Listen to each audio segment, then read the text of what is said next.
Hey guys, so I have hijacked Disha's YouTube account today. So talking about us, like we cumulatively have an experience of cracking around 25 plus interviews.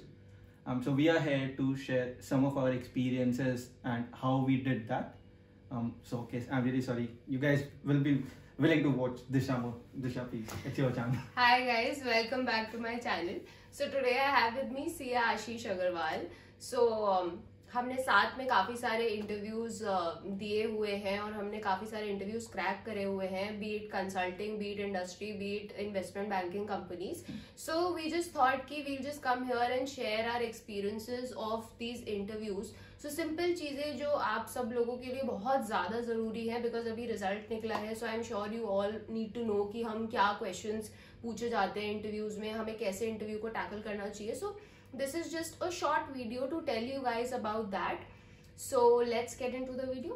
Guys, one pro tip: Disha also takes interview. Like with her previous firm, she used to take interviews for till the level of, if I'm not wrong, till senior consultant. So go have a word with her in case you find any challenge in cracking your interviews. Really sorry for that. Okay, thank you.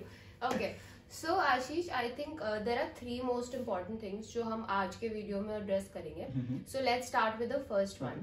So first one goes like इतने सारे interviews आपने दिए, तो कौन से ऐसे major questions हैं जो आपको लगता है जनरली एक इंटरव्यू में पूछे जा सकते हैं, जो सारे स्टूडेंट्स अगर जाएंगे तो वो इंटरव्यू में वो क्वेश्चंस तो वो प्रिपेयर करके ही जाएं, वैसा वाला. So I think the most important thing जिस पे आपको जज किया जाता है is like आपने अपनी CV पे जो लिखा है उस पे आपका कंट्रोल कितना है, like how much you know your CV. So एक तो सीवी में ना कभी भी हाइपरबोले नहीं करने का है.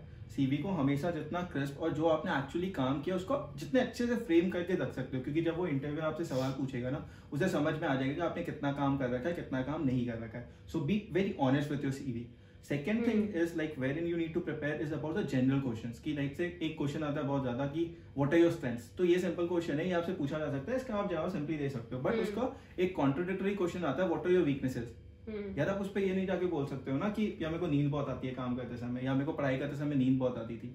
तो you have to be very creative about that. कि लेट्स से आप यहाँ पे ये बोल सकते हो, since I am very hard working employee, so what happens sometime कि मेरे को चैलेंजिंग काम नहीं दिया जाता, राइट, समथिंग कुछ इस टाइप का आपको प्रिपेयर करना होता है. और ये सब डिप्लोमेटिक टाइप का, right, to cut it short, it's something diplomatic. तो आपको ये सब ऐसे नहीं आएगा, आपको पहले से प्रिपेयर करके रखना पड़ेगा. You can easily get those list of generic interview questions. I think Disha can help you with that कि भाई वो क्या 10 सवाल हो सकते हैं कि आपसे पूछा जा सकता है. तो इन सब चीजों के लिए आप प्रिपेयर करना पड़ता है. और सीन्स आप फ्रेशर होते हो तो आपसे एक्सपेक्ट किया जाता है कि आपको अपने करिकुलम के बारे में ना पता होता है. फॉर एग्जांपल सपोज करो आपको एसएफएम की चीजें पता होना चाहिए, या फिर आपको फाइनेंशियल रिपोर्टिंग की चीजें पता होनी चाहिए कि इंड एस क्या होता है. फॉर एग्जांपल हॉट टॉपिक होता है पूरे इंडस्ट्री में रेवेन्यू रिकवरी, मतलब अपने सिलेबस का तो जो भी है वो हमें पता होना चाहिए. क्योंकि आप एज अ फ्रेशर इंटरव्यू दे रहे हो यार. अगर आपने लेट्स से आर्टिकलशिप कोई बहुत ज्यादा फैंटास्टिक जगह से कर रखी है, बिग फोर से कर रखी है, तब तो फिर वो काम पे डेवलप होते हुए चलता जाएगा.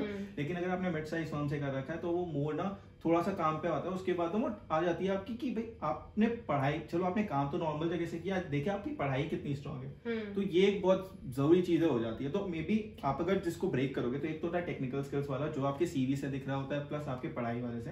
दूसरा होता है आपका नॉर्मल क्वेश्चन जो ह्यूमन साइकोलॉजिकल क्वेश्चन होता है. और कितने बार होते हैं कुछ, जैसे अगर कोई बहुत अच्छी कंपनी के इंटरव्यू दे रहे हो तो वहाँ पे केस स्टडीज वाली भी होती है. तो उस चीज पे आपको ध्यान रखना होता है कि केस स्टडी को सुन के, मतलब उनका जो ऑब्जेक्टिव होता है वो होता है केस स्टडी को सुन के आप तुरंत कितना इंटरप्रेट करके क्या दे सकते हो. यार 100% करेक्ट आंसर उनको भी पता है, कोई नहीं दे पाएगा. इट्स अबाउट आपका थॉट प्रोसेस चेक करते हैं. तो इट्स लाइक 3 वे प्रिपरेशन की. आपने केस स्टडी के लिए प्रिपेयर किया, दूसरा आपने प्रिपेयर किया अपने टेक्निकल स्किल्स पे, और तीसरा आपने कर लिया जनरल क्वेश्चन जो ह्यूमन बिहेवियर्स पे पूछा जाता है. This is thing. और फिर I think group discussion and all होता है. तो उसके लिए I think if I am not wrong Disha के चैनल पे ऑलरेडी वीडियोस है, right. Yes. So I think मेरे पे यही है. Also, एक दो क्वेश्चंस जो मुझसे बहुत पूछे जाते थे कि आपको इतने अटेम्प्ट क्यों लगे हैं. ये तो बहुत ही कॉमन क्वेश्चन है. मैंने भी सुना, ठीक है. और मैं इसमें अपनी पूरी कहानी बताती थी उनको कि ऐसा क्यों है, मतलब. एंड इसमें आई डोंट थिंक इसमें कोई सैड होने वाली या नाराज होने वाली बात होती है कि हमसे ये क्वेश्चन क्यों पूछा जाता है. ठीक है यार, लगे हैं तो लगे हैं, मतलब हर इंसान की जर्नी और टाइमिंग अलग हो सकती है. अब तो लग गए ना. हाँ, अब तो लग गए. और स्ट्रेंथ वीकनेसेस ऑब्वियसली वन है. Run me through your CV is one thing. Introduce yourself तो वो पूछेंगे ही पूछेंगे, तो उसमें आपको क्या क्या चीजें बतानी है वो आप, ये सब तो मतलब नॉर्मल क्वेश्चंस है जो आएंगे ही आएंगे. So this is one thing.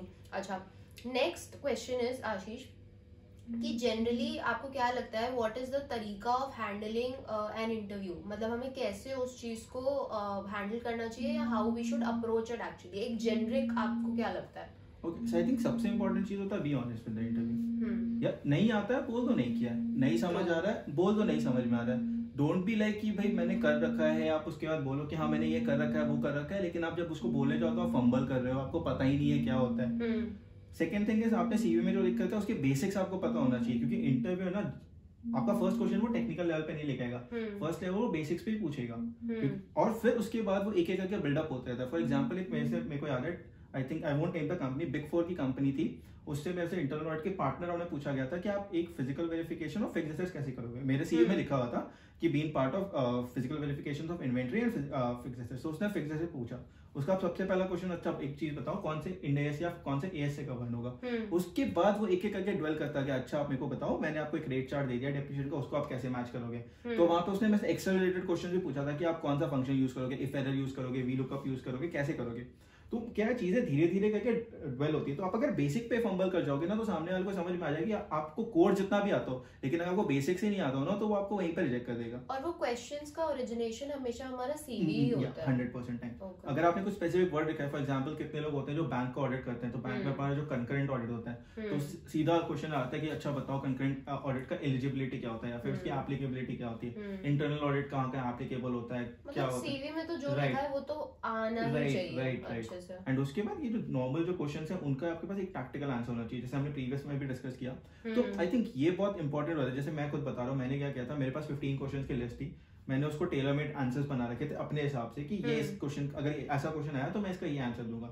उसमें एक मैं क्वेश्चन रखता था कि व्हाई दिस पर्टिकुलर कंपनी, वो मैं हर इंटरव्यू के पहले मॉडिफाई कर लेता था। तो उसका सिंपल इजी, विकिपीडिया पे जाओ, जैसे मैं बताता हूँ एक कंपनी थी बिग 4 में जिस पे मैंने ना ये कोट किया था, उनके बारे में पढ़ के गया था। तो उसने मुझे पूछा था व्हाई XYZ कंपनी, तो मैंने उसको ये बोला था कि this company has been awarded recently best place to launch the career. तो मेरी फ्रेशर जैसे इंटरव्यू थी, तो बंदा वही फ्लैट था, मेरे को टेंशन ही नहीं थी इस बात का। अगर मैंने टेक्निकल में कुछ गुफअप भी किया होगा तो उसको पता है कि आप बंदे को कंपनी के बारे में पता है। आपको हमेशा ये दिखाना पड़ेगा कि आप कंपनी में आने के लिए इंटरेस्टेड है। या let's say as a fresher आपको अगर कोई 7 लाख 10 लाख 15 लाख रुपए दे रहा है, तो उनको ये पता है कि आप टेबल पे बहुत कुछ नहीं ला सकते, लेकिन आपको ये तो दिखाना होगा ना कि आप कंपनी के लॉयल रह सकते हो एंड आप कंपनी से एक्सपेक्ट कर रहे हो कि कंपनी आपको अच्छी चीजें बताएगी, आपके काम को अपस्किल करवाए, आप उनको अपस्किल में कुछ ना कुछ दे सकते हो यार, क्योंकि हर बंदा एक नया पर्सपेक्टिव लेके आता है। तो एटलीस्ट आपको इंटरव्यू की ओर से ये दिखाना है, अगर आपके पास स्किल्स है तो आप उसको बेचो कि यार ये स्किल है मेरे पास, मैं आपके साथ टेबल पे ये ले आऊंगा, तो आप उसके लिए आप मेरे को 10 लाख रुपए दे रहे हो। अगर वो नहीं है तो एटलीस्ट ये दिखाओ ना आप कंपनी के लिए एंथुसियास्टिक हो, आप कंपनी के लिए काम करने के लिए एंथुसियास्टिक हो, आप लर्न करने को राजी हो। तो I think these are few things जो आपको माइंड में हमेशा क्लियर करके जाना पड़ता है। हाँ, और इससे मुझे एक दो और क्वेश्चंस जो याद आए कि why do you specifically want to join our company, या why do you want to specifically get into this profile, ये बहुत पूछा जाता है। और इसका आंसर अगर हमने सही नहीं दिया, हम रैंडम आंसर्स दे रहे कि अरे वो तो ऐसा कुछ नहीं है, बस ये इंटरव्यू था तो मैंने दे दिया, तो वो इतना नहीं इंटरेस्टेड। राइट। मतलब आपको तारीफ करनी पड़ेगी कंपनी की, और अपना इंटरेस्ट दिखाना पड़ेगा उस प्रोफाइल में। एंड जब तारीफ करो तो एक चीज ध्यान रखना, वो फैक्चुअली करेक्ट हो। जैसे कंपनी को कोई अवार्ड मिला हो या कंपनी के आपने वेबसाइट पे किया कि अच्छा CSR कंपनी बहुत अच्छा करती है, फॉर एग्जांपल लेट्स से कोई टाटा ग्रुप का इंटरव्यू दे रहा है, तो भैया बोल सकते हो ना कि टाटा ग्रुप जितनी एम्प्लॉय स्टेबिलिटी और एम्प्लॉय को मतलब प्राइवेट सेक्टर में एम्प्लॉय को जॉब सेटिस्फैक्शन कोई नहीं दे सकता। तो आप जाओ बोलो ना इन सब चीजों को। बस ये याद रखना, कुछ भी आप वेग नहीं बोल के और कि अच्छा आपकी कंपनी तो बहुत अच्छी है, बहुत बढ़िया, आपकी कंपनी बिग 4 की पार्ट है, ये मत बोल के आना। वो बोलेंगे ठीक है कोई बात नहीं, thank you, tata bye bye. So, आपने बिग 4 के सारे इंटरव्यूज दिए हुए हैं ना? हाँ, चारों दिया, चारों क्रैक भी हुए हैं, अलग अलग लोकेशन के लिए चारों क्रैक हुए हैं। और 2 बिग 4 में काम किया हुआ है? 2 में किया हुआ, तीसरा को मैंने ना कर दिया था पहले। अच्छा, ओके, ठीक है। So last question Ashish, because आपने कंसल्टिंग में भी दिए हुए हैं, इंडस्ट्री में भी दिए हुए हैं, इन्वेस्टमेंट बैंकिंग में भी दिए हुए हैं, तो what do you think is the differential, मतलब क्या एक को दूसरे से डिफरेंशिएट करता है, क्या अलग होता है? कंसल्टिंग से स्टार्ट करते हैं। कंसल्टिंग में क्या होता है, consulting is a place where you are acting as a reviewer, you are not a preparer of a thing. तो आप जब उस पर आ रहे हो तो वो एक रिव्यू मैकेनिज्म आपके दिमाग में चलना चाहिए कि आपको इस चीज का ऑडिट करना है, या लेट्स से इस चीज में आपको जाके कंसल्टिंग प्रोवाइड करनी है, या इस चीज पे जाके आपको एक थीसिस लिखनी है। तो कंसल्टिंग के में आपका दिमाग एज अ रिव्यूअर मूव करना चाहिए कि आपको एक पका पकाया काम मिल रहा है, कंप्लीट कर रखा है किसी ने, और वो आदमी इस काम को 10 साल 15 साल 20 साल से कर रहा है। आपको उसमें जाके कोई गलतियां, कमी या प्रोसेस इंप्रूवमेंट खोजना है, या फिर आपको उसमें ये दिखाना है कि आप क्या वैल्यू एडिशन कर सकते हो। तो वहां पे ये बहुत इंपॉर्टेंट हो जाता है कि आप एज अ रिव्यूअर सोच रहे हो कि आपके आंसर्स में भी ना वो रिव्यू फील आना चाहिए। अब उसमें आप बोलोगे लेट्स से कि आपको बोला कि अच्छा मेरे को एआर का रिव्यू करना है, अकाउंट रिसीवेबल का रिव्यू करवाना है, आपने बोला अच्छा I will go and prepare the account receivable. भैया आपको प्रिपेयर्ड ऑलरेडी डॉक्यूमेंट मिल रहा है, आपने एसएपी पे टी कोड मारा ZFI_ आपका वेंडर एजिंग, आपके पास वेंडर एजिंग आगे खड़ी हो गई है, अब आपको उसका रिव्यू करना है बॉस। तो आप उसको ये बोलोगे ना कि हाँ मैं चेक करूंगा कि कंपनी की पॉलिसी क्या बोलती है कि कितने दिन से आउटस्टैंडिंग है तो वो बैड डेट में कन्वर्ट हो जाएगी, और एक्चुअली अगर कोई फंड्स हैं वहाँ पे एक्यूमुलेटेड तो वो क्यों आपका बैड डेट में अभी तक कन्वर्ट नहीं हुआ है। तो इस लेवल पे आपको वहाँ पे सोचना पड़ेगा कंसल्टिंग पीस पे। अब आ जाते हैं इंडस्ट्री पे। अब इंडस्ट्री इसकी पूरी कॉन्ट्ररी है। इंडस्ट्री पे जब आप बैठो तो आपको बनाना होता है चीजें, तो आपको वहाँ पे बताना होगा कि भाई एआर हम प्रिपेयर कैसे करेंगे कि लेट्स से हम लास्ट मार्च मंथ का लेके आएंगे, उसके बाद हमारी सेल्स मूवमेंट का बैलेंस देखेंगे, उसमें क्रेडिट सेल्स कितना हुआ था, कैश सेल्स कितना हुआ था, उसको बाइफरकेट करेंगे, और क्रेडिट सेल्स में भी देखेंगे कि भाई विद इन द मंथ कितना पैसा हमारे पास आ गया, जो बैलेंस बचा वो एज ब्रैकेट के अकॉर्डिंगली मूव करके फाइनलाइज मेरा बन जाएगा। तो आपको खुद समझ में आया दोनों आंसर में क्या वेरिएंस है। एक में मैंने ये बोला मैं ऐसे बनाऊंगा, और दूसरे में बोला मैंने ऐसे रिव्यू किया। तो इंडस्ट्री और कंसल्टिंग में तो ये नेक टू नेक डिफरेंस होता है। अब आप जब इन्वेस्टमेंट बैंकिंग में आ जाते हो ना, तो for a chartered accountant generally वो होती है कि आपको बैक एंड अकाउंटिंग फील्ड मिलती है, लाइक लेट्स से मैनेजर होती है वो बैक एंड अकाउंटिंग फील्ड की दी है। तो उसमें आपको अकाउंटिंग का कोर बहुत स्ट्रांग होना चाहिए कि आपको पता होना चाहिए कि लीजेस क्या बोलती है, उसको इंडिया को IFRS के साथ आप कैसे लिंक कर सकते हो, क्या डिफरेंस है उन दोनों के बीच में। क्योंकि मोस्टली हम जो इंडिया के, अगर आप लेट्स से बात कर लो JP मॉर्गन बात कर लो, फिर आप गोल्डमैन सैक्स की बात करो या क्रेडिट स्विस की बात करो, इन तीनों के बारे में मेरे को पता है। इन तीनों में आपको जो क्वेश्चन पूछा, इनके मेजरली यूके या यूएस बेस्ड क्लाइंट होते हैं, तो आपको उनके बारे में पता होना चाहिए कि IFRS कैसे मूव करता है, क्या डिफरेंशिएटिंग फैक्टर होती है दोनों के बीच में। तो और लेट्स से अगर आप कोर इन्वेस्टमेंट बैंकिंग के लिए देख रहे हो, अगर बाई चांस आपका लक फेवर करके आपको मिल गया इक्विटी रिसर्च एंड ऑल, तो वो तो फिर अलग ही बॉल गेम है। आपको स्ट्रैटेजिक फाइनेंशियल मैनेजमेंट पूरा चार्ट के जाना पड़ेगा, क्योंकि वो कुछ भी पूछ सकते हैं, लीवर्ड बीटा से लेके आपसे पूछ सकते हो कि भाई नॉन रिस्क पोर्टफोलियो कैसे बनाते हैं, कुछ भी फॉर्मूला कहीं से बढ़ा कुछ पूछ सकते हैं। तो आई थिंक ये मेजर डिफरेंशिएटर होता है तीनों के सेट में, मतलब पूरी प्रिपरेशन स्ट्रैटेजी बदल जाती है। आपको हर इंटरव्यू के पहले ना एक डॉक्यूमेंट होती है जिसको हम बोलते हैं जॉब डिस्क्रिप्शन। लेट्स से अगर आप ICI के प्लेसमेंट पोर्टल के थ्रू जा रहे हो तब तो आपको मिलती है, आप अगर कोई बाहर से जा रहे हो कंपनी से, तो आपको ना हमेशा वो जॉब डिस्क्रिप्शन मांगनी चाहिए, उसे पढ़ो, उससे आपको समझ में आएगा कि अच्छा मेरे से ये एक्सपेक्टेशंस है जो काम करना। और जब जा रहे हो आप ये समझ जाओ, आप जिस दिन CA बनो आप एक प्रोडक्ट बन जाओ, अब आपको अपने आप को बेचना है बाजार में, तो आपको कोई क्यों खरीदेगा। जब आप सपोज करो आप एक सेल्फ पे गए हो, आपको 10 टाइप के पेस्ट दिख रहे हैं, लेट्स से उसमें आपने पता है आप गए कोलगेट उठा के लेके आ रहे हो, क्यों उठा के लेके आ रहे हो, क्योंकि आपको पता है ना आपको कोलगेट की यूटिलिटी है। तो यार अब आपको CA ने एक ब्रांड बना दिया है, आपको एक प्रोडक्ट बना दिया, अब आपको अपने आप को बिकवाना है, तो आपको अपनी ब्रांड वैल्यू खुद बनानी पड़ेगी। तो आपको प्रिपेयर करके जाओ हर इंटरव्यू के लिए, वह छोटी से छोटी कंपनी हो लेकिन प्रिपेयर करके जाओ इंटरव्यूज के लिए। कोई इंटरव्यू के लिए ना मत करना इनिशियल स्टेज में, यार बाद में मना कर देना ना अगर कुछ बढ़िया मिल गया तो। इनिशियली मत करना किसी कोई इंटरव्यूज, नेट प्रैक्टिस हो जाएगी, छोटी छोटी चीजें सीखने मिल जाएगी। I think that would be all from my and. Okay, so thank you so much Ashish. I think ये छोटी सी वीडियो आप लोगों के लिए बहुत ज़्यादा हेल्पफुल होगी।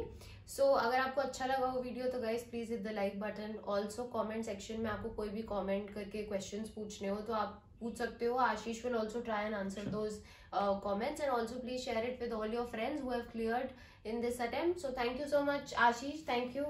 Okay guys, bye bye, take care. Take care.